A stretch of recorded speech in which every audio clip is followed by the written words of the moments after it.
আপনি আপনার নিজের বোর্ড কোন স্থানে, কোন এলাকায়, কোন স্কুল, কোন কলেজে আপনি দিবেন, সেটাই আজকের ভিডিওতে আমি দেখাবো যে এটা আপনি কিভাবে দেখবেন। চলুন আমি শুরু থেকে শেষ পর্যন্ত আপনাদেরকে এই ভিডিওর মাধ্যমে আপনাদেরকে দেখিয়ে দিব যে এটা আপনারা কিভাবে দেখবেন, আপনি কোন এলাকায়, কোন স্থান, কোন কলেজে আপনি নিজে বোর্ড যেয়ে দিবেন।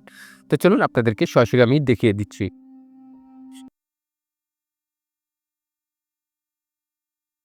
প্রথমে আপনি প্লে স্টোরে আসবেন। আসার পরে এখানে সার্চ আইকনে লিখবেন হচ্ছে স্মার্ট এই যে স্মার্ট ইলেকশন ম্যানেজমেন্ট বিটি। এই যে এটা অ্যাপসটা অ্যাপ্লিকেশনটি আপনি ডাউনলোড করে নিবেন। ঠিক আছে? যেটা গভর্নমেন্ট থেকে লঞ্চ হয়েছে। তো এটা আমরা ওপেন করব। ওপেন করার পরে আপনি আপনার এখানে যে ইংলিশ, বাংলা যেকোনো একটি সিলেক্ট করে নিবেন যে ভাষা আপনার পছন্দ।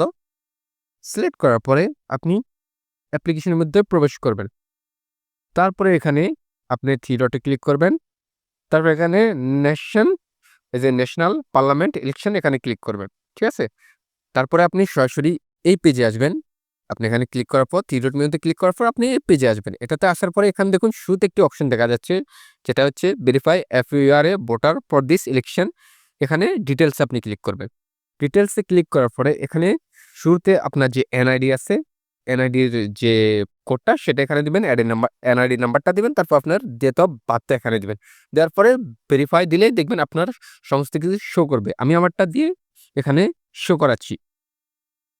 তারপর দেখুন এখানে আমি যখন ভেরিফাই দিলাম তখন আমার কিন্তু সমস্ত ডিটেইলস এখানে শো করতেছে। তো আমি এটা দেখাতে পারলাম না। যখন আপনারা আপনাদের এনআইডি নাম্বার এবং ডেট অফ বার্থ দিবেন, তারপর দেখবেন আপনারা কোন জায়গায় ভোট দিবেন এবং আপনাদের ভোটের সিরিয়াল কত সেটাও আপনারা এখানে দেখতে পারবেন খুব ইজিলি।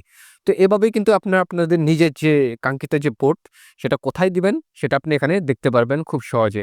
তো অ্যাপটি আপনি প্লে স্টোরে পেয়ে যাচ্ছেন এখান থেকে।